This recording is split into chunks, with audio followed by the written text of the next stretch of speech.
Hello everyone, welcome to Home Diaries by Anjali.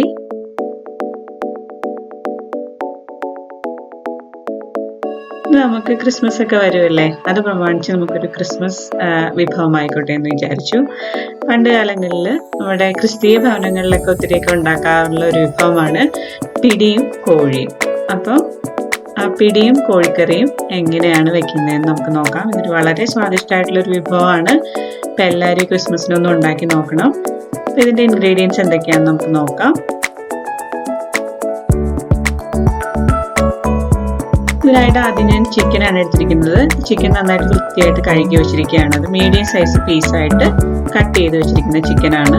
Chicken ആദ്യം നമുക്ക് marinate ചെയ്ത് വെക്കാം. ഇതൊരു അരമണിക്കൂർ മാരിനേറ്റ് ചെയ്ത് ഫ്രിഡ്ജിൽ വെക്കേണ്ടതാണ്. അതുകൊണ്ട് നമുക്ക് ഈ പ്രോസസ്സ് ആദ്യം ചെയ്ത് മാറ്റി വയ്ക്കാം. ഇപ്പോൾ ചിക്കനിലേക്ക് ഞാൻ 1 ടീസ്പൂണോളം ജിഞ്ചർ ഗാർലിക് പേസ്റ്റ് ചേർത്ത് കൊടുക്കുകയാണ്.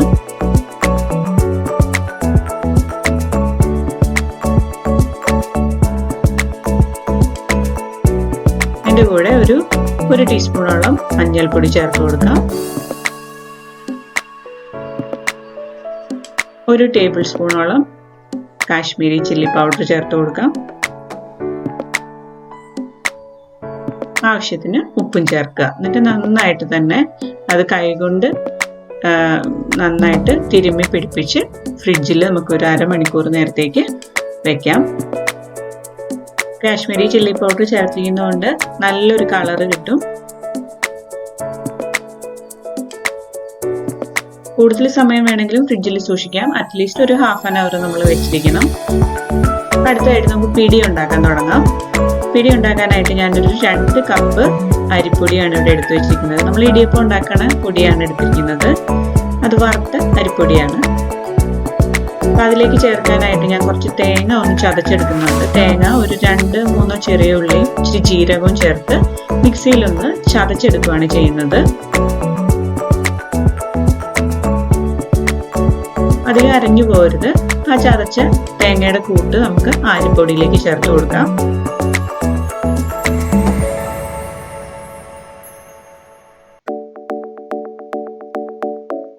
ആവശ്യത്തിനുള്ള ഉപ്പ് ചേർത്ത് കൊടുക്കുക.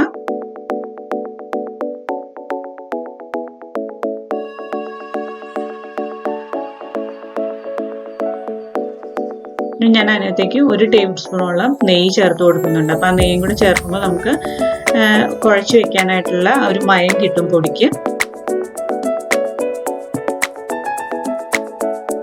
അത് കഴിഞ്ഞ് ഞാൻ തിളപ്പിച്ച വെള്ളമാണ് ചേർത്ത് കൊടുക്കുന്നത്. ഞാനിവിടെ 2 കപ്പ് വെള്ളം തിളപ്പിച്ച് വെച്ചിട്ടുണ്ട്. പക്ഷെ അത് കുറച്ചായിട്ട് ഒഴിച്ചു കൊടുത്ത് വേണം നമ്മൾ ആ മാവ് ഒരു ചപ്പാത്തി മാവിൻ്റെ പരുവത്തിനൊക്കെ നമ്മളൊന്ന് കുഴച്ചെടുക്കണം. നല്ല മയത്തിൽ തന്നെ കുഴച്ചെടുക്കണം. അപ്പോൾ വെള്ളം ഞാനിവിടെ ഒരു 1.5 കപ്പ് വെള്ളവും അതിൻ്റെ കൂടെ ഒരു 3 ടേബിൾ സ്പൂൺ വെള്ളവും കൂടെ ഒഴിച്ചപ്പോൾ എനിക്ക് മതിയായി. അപ്പോൾ ഈ അരിപ്പൊടിയുടെ ഇതിനനുസരിച്ച് മാറിക്കൊണ്ടിരിക്കും. നമ്മൾ എടുക്കുന്ന അരിപ്പൊടിയുടെ ആ ഒരു കൺസിസ്റ്റൻസി അനുസരിച്ച് മാറും. അപ്പോൾ നിങ്ങൾക്ക് ആവശ്യമുള്ളത്രയും വെള്ളം ആഡ് ചെയ്ത് കൊടുത്ത് നമ്മളൊരു ചപ്പാത്തി മാവിൻ്റെ പരുവത്തിലാണ് നമ്മൾ കുഴച്ച് വെച്ചിരിക്കുന്നത്. ആ നെയ്യൊക്കെ ചേർത്തിരിക്കുന്നതുകൊണ്ട് നമുക്ക് പെട്ടെന്ന് തന്നെ കുഴച്ചെടുക്കാൻ പറ്റും. അപ്പോൾ ആദ്യം സ്പൂൺ ഉപയോഗിച്ചാലും കൈകൊണ്ട് തന്നെ നല്ലോണം കുഴച്ചെടുക്കാൻ നോക്കണം. ഇനി പിടി ഉണ്ടാക്കണതിൽ ഏറ്റവും ഒരു ഇൻട്രസ്റ്റിംഗ് ആയിട്ടുള്ള സ്റ്റെപ്പാണ് ഇത്. ചെറിയ ഉരുളകളായിട്ട് ഉരുട്ടിയെടുക്കുക എന്നുള്ളത്. ഇതിനായിട്ട് നമ്മുടെ കയ്യിൽ ഇത്തിരി എണ്ണയോ നെയ്യോ തടവി കൊടുത്തിട്ട് ചെറിയ ഉരുളകളായിട്ട് ഉരുട്ടിയെടുക്കണം. ഇത് പണ്ട് എല്ലാവരും കൂടെ കൂടുമ്പോൾ എല്ലാവരും കൂടെ ചെയ്യുന്ന ഒരു പരിപാടിയായിരുന്നു. കുട്ടികളുടെ കൈ കൊടുത്ത് അവരും ചെയ്യും. വലിയവരും ഒക്കെ ഇരുന്ന് കുറച്ച് വർത്താനമൊക്കെ പറഞ്ഞിട്ട് നമുക്ക് എല്ലാവർക്കും കൂടെ ഇരുന്ന് ഉരുട്ടി വെക്കാം. അപ്പോൾ ആ പെട്ടെന്ന് കഴിയും. അപ്പം ഞാൻ തന്നെ ചെയ്യുന്നതുകൊണ്ട് കുറേ സമയം എടുത്താണ് ഞാനിങ്ങനെ ഉരുട്ടി വെച്ചിരിക്കുന്നത്. നാട്ടിലൊക്കെ ആണെങ്കിൽ എല്ലാവരും കൂടെ ഇരുന്ന് ചെയ്യാം. അപ്പം ഞാനിവിടെ എല്ലാ ഉരുളകളും അതുപോലെ ഉരുട്ടി വെച്ചിട്ടുണ്ട്. കുട്ടികളൊക്കെ ഉണ്ടെങ്കിൽ അവർക്ക് ഭയങ്കര ഇഷ്ടമുള്ളൊരു പ്രോസസ്സായിരിക്കും ഇത്. അവരുടെ ഉരുട്ടി വെക്കുന്നതിന് ഷേപ്പൊന്നും കാണില്ല, പക്ഷെ എന്നാലും അവർക്കത് വളരെ ഇഷ്ടമാകും അവരെ കൊണ്ട് അത് ചെയ്യിച്ചു കഴിഞ്ഞാൽ. അപ്പം എല്ലാ ഉരുളകളും ഏകദേശം ഒരേ വലുപ്പത്തിൽ ഉരുട്ടി വയ്ക്കുക. നമ്മൾ ആ ഉരുട്ടി വെച്ചിരിക്കുന്ന ഉരുളകൾ വെള്ളത്തിലിട്ട് വേവിച്ചെടുക്കുകയാണ് ചെയ്യുന്നത്. അതിനായിട്ട് അത്യാവശ്യം ഒരു വലിയ പാത്രം തന്നെ നമ്മൾ എടുക്കണം. ഈ ഉരുട്ടി വെച്ചിരിക്കുന്ന ഉരുളകളെല്ലാം കൂടെ അതിനകത്ത് കിടക്കണമല്ലോ. അപ്പം ഒരു വലിയ പാത്രം തന്നെ വെച്ച് കൊടുക്കുക. അതിനകത്തേക്ക് ഒരു 2-3 കപ്പ് വെള്ളം ഒഴിച്ചു കൊടുക്കുക. അത് തിളപ്പിച്ചെടുക്കണം നമുക്ക്. വെള്ളം നന്നായിട്ട് തിളച്ച് കഴിയുമ്പോൾ ആ ഉരുട്ടി വെച്ചിരിക്കുന്ന ഉരുളകളൊക്കെ ചേർത്ത് കൊടുക്കാം.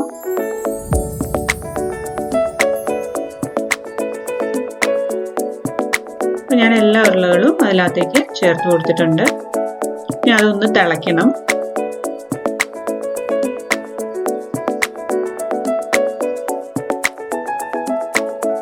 നമുക്ക് ഒരു അടപ്പ് വെച്ച് അടച്ച് അത് തിളപ്പിച്ചു കൊടുക്കാം. ഇപ്പോൾ തിളയൊക്കെ വന്നു തുടങ്ങിയിട്ടുണ്ട്. ഒന്ന് എല്ലാം കൂടെ ഒന്ന് വെടിച്ചൊക്കെ ഇട്ട് കൊടുക്കുക. സൂക്ഷിച്ച് ചെയ്യണം. പൊടിഞ്ഞൊന്നും പോവില്ല, പക്ഷെ എന്നാലും നമ്മൾ വളരെ സൂക്ഷിച്ച് ഓരോന്നും വെടിച്ച് ഒട്ടി ഇരിക്കുകയാണെങ്കിൽ ഒന്ന് വെടിച്ചൊക്കെ ഇട്ട് കൊടുക്കുക. നമ്മുടെ പിടി റെഡി ആയിട്ടുണ്ട്. അതിനകത്തേക്ക് ഒരു ശകലം ഉപ്പ് ചേർത്ത് കൊടുക്കണം. അതിലേക്ക് ഞാനൊരു 3-4 ടേബിൾ സ്പൂണോളം ചിരകിയ തേങ്ങ കൂടി ചേർത്ത് കൊടുക്കുന്നുണ്ട്. വെറുതെ ഒന്ന് നമുക്കത് കടിക്കാൻ കിട്ടുമല്ലോ, അപ്പോൾ അതൊരു ടേസ്റ്റ് ആയിട്ട് തോന്നിയപ്പോൾ ഞാനങ്ങനെ തേങ്ങ ചേർത്ത് കൊടുക്കാറുണ്ട്. അവസാനമായിട്ട് നമുക്ക് തിക്ക് കോക്കനട്ട് മിൽക്ക് 1 കപ്പ് ആഡ് ചെയ്ത് കൊടുക്കാം. ഞാൻ തേങ്ങാപ്പാലും ആ പിടിയും എല്ലാം കൂടി ഒന്ന് ഇളക്കി യോജിപ്പിച്ച് ചെറുതായിട്ടൊന്ന് ചൂടാക്കുക. അത്ര മതി. നമ്മുടെ പിടി റെഡിയായി കഴിഞ്ഞു. വളരെ എളുപ്പത്തിൽ ഉണ്ടാക്കാൻ പറ്റും നമുക്ക്. തേങ്ങാപ്പാൽ തയ്യാറാക്കി എടുക്കേണ്ട ഒരു പാടേ ഉള്ളൂ ഇതിനകത്ത്. നമ്മുടെ പിടിയും കോഴിക്കറിയിലെ പിടിയുടെ നമ്മൾ തയ്യാറാക്കി വെച്ച് കഴിഞ്ഞു. ഇനി അടുത്ത സ്റ്റെപ്പ് നമുക്ക് ചിക്കൻ മസാല റെഡിയാക്കി എടുക്കുകയാണ്. അതിന് വേണ്ടിയിട്ട് പാൻ്റെ അടുപ്പത്ത് വെച്ച് ഒരു 2 ടേബിൾ സ്പൂണോളം വെളിച്ചെണ്ണ ഒഴിച്ചു കൊടുക്കുക.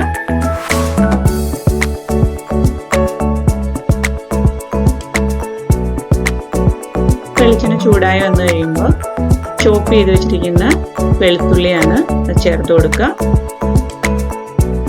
ഒരു 1 ടേബിൾ സ്പൂണോളം കാണും. അതുപോലെ തന്നെ ചോപ്പ് ചെയ്ത് വെച്ചിരിക്കുന്ന ഇഞ്ചിയും 1 ടേബിൾ സ്പൂൺ ചേർത്ത് കൊടുക്കുക. പച്ചമുളകും കരിവേപ്പിലയും. പച്ചമുളകിന് എരിവ് കൂടുതലായത് കാരണം ഞാൻ 1 പച്ചമുളക് ഇവിടെ എടുത്തിട്ടുള്ളൂ. ഇതെല്ലാം കൂടി ഒന്ന് വഴറ്റി പച്ചക്കുത്തൊക്കെ മാറുന്നവരെ ഒന്ന് വഴറ്റി കൊടുക്കുക.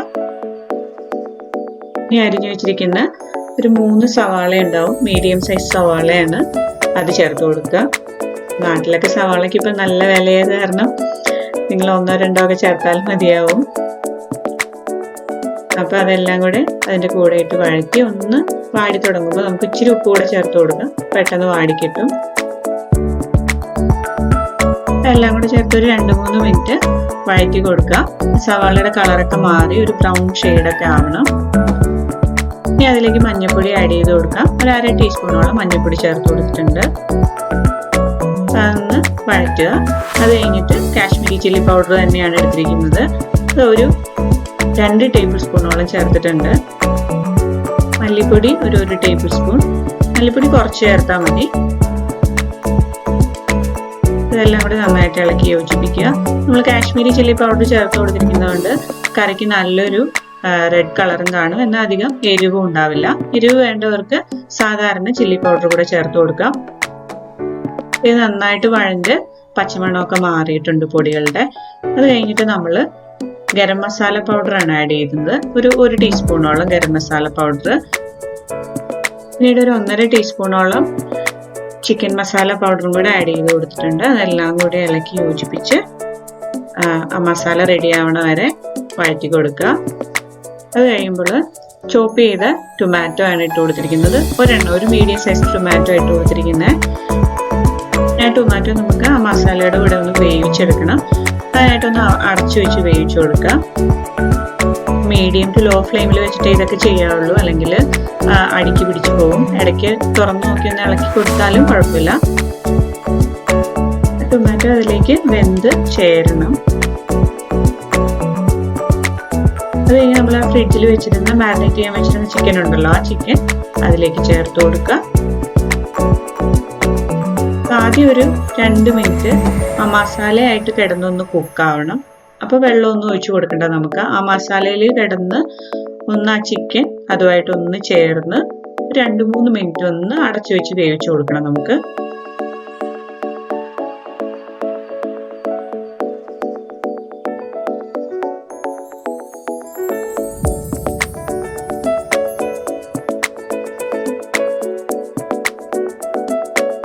ഒന്ന് ആ മസാലയൊക്കെ പിടിച്ചു കഴിയുമ്പോൾ ആവശ്യത്തിന് വെള്ളം ചേർത്ത് കൊടുത്ത് തന്നെ വേവിച്ചു കൊടുക്കാം. അതിനായിട്ട് കുറച്ച് വെള്ളം ചേർത്ത് കൊടുത്താൽ മതി. ചിക്കനിൽ നിന്ന് വെള്ളം ഇറങ്ങും. അപ്പോൾ നമുക്കൊരു 1/2 കപ്പ് വെള്ളത്തോളം മതിയാവും. 1/4 കപ്പ് തൊട്ട് 1/2 കപ്പ് വെള്ളം മതിയാവും. ആ വെള്ളം ഒഴിച്ചു കൊടുത്ത് വേവിക്കാം.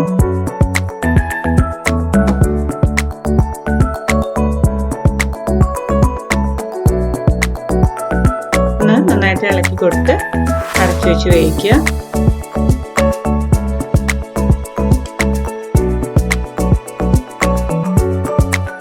പിടിയുടെ കൂടെ ചിക്കൻ കറി ഉണ്ടാക്കുമ്പോൾ നമുക്ക് ഇഷ്ടമുള്ള രീതിയിൽ ആ ചിക്കൻ കറി റെഡിയാക്കി എടുക്കാം. ഞാനിവിടെ തേങ്ങാപ്പാൽ ഒഴിച്ചുള്ള ചിക്കൻ കറിയാണ് ഉണ്ടാക്കുന്നത്. വറുത്തരച്ച് വേണമെങ്കിൽ അങ്ങനെ ഉണ്ടാക്കാം. അപ്പോൾ നമ്മുടെ ചിക്കനൊക്കെ നന്നായിട്ട് വെന്ത് റെഡി ആയിട്ട് വന്നിട്ടുണ്ട്. ഈ ചിക്കൻ എളുപ്പത്തിൽ വേവുന്നതുകൊണ്ട് എനിക്കൊരു 20 മിനിറ്റ് എടുത്തുള്ളൂ ചിക്കൻ വെന്ത് കിട്ടാനായിട്ട്. ഏറ്റവും അവസാനം തിക്കായിട്ടുള്ള കോക്കനട്ട് മിൽക്ക് ഒഴിച്ചു കൊടുക്കുക. അപ്പോൾ ഉപ്പൊക്കെ ചെക്ക് ചെയ്ത് വേണമെങ്കിൽ ഉപ്പ് ആഡ് ചെയ്ത് കൊടുക്കാം. തേങ്ങാപ്പാലിൽ കിടന്ന് ഒന്നുകൂടെ ഒന്ന് ചൂടായി കഴിയുമ്പോൾ ഫ്ലെയിം ഓഫ് ചെയ്ത് വെക്കാം. നമ്മുടെ ചിക്കൻ കറിയും റെഡി ആയിട്ടുണ്ട്. ഇതിലേക്ക് കുറച്ച് കറിവേപ്പിലയും കുറച്ച് വെളിച്ചെണ്ണയൊക്കെ കൂടെ ഒഴിച്ചു കൊടുക്കാം. അതൊക്കെ നിങ്ങളുടെ ഇഷ്ടത്തിനനുസരിച്ച് ചെയ്ത് കൊടുക്കുക. ഞാനിവിടെ കുറച്ച് ഞാൻ പിടിയും കോഴിക്കറിയും വേറെ വേറെയാണ് ഞാൻ എടുത്തു വെച്ചിരിക്കുന്നത്. പക്ഷെ കുറച്ച് എടുത്ത് ഞാൻ ചെറിയൊരു ചീനച്ചട്ടിയിൽ എല്ലാം കൂടെ ഇട്ട് ഒന്ന് ആദ്യമേ തന്നെ എനിക്ക് കൊതി വന്നിട്ട് ഞാൻ കഴിച്ചു നോക്കാൻ പോവാണ്. അപ്പോൾ അതിലേക്ക് കുറച്ച് ചിക്കൻ ചേർത്ത് കൊടുത്തു. ചിക്കൻ്റെ പീസസും ഒക്കെ ചേർത്ത് കൊടുത്തു. കണ്ടോ എന്ത് ടേസ്റ്റിയാന്ന് നോക്കിയേ. നിങ്ങൾ തീർച്ചയായിട്ടും ഉണ്ടാക്കി നോക്കണം.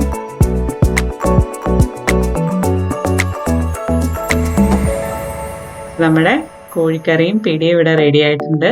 നമുക്ക് വേണമെങ്കിൽ അതെല്ലാം കൂടെ കുഴച്ച് വേണമെങ്കിൽ അങ്ങനെ കഴിക്കാം, അല്ലെങ്കിൽ സെപ്പറേറ്റ് ആയിട്ട് കഴിക്കാം. വളരെ ടേസ്റ്റി ആയിട്ടുള്ള ഒരു വിഭവമാണ്. എല്ലാവരും ഉണ്ടാക്കി നോക്കണം.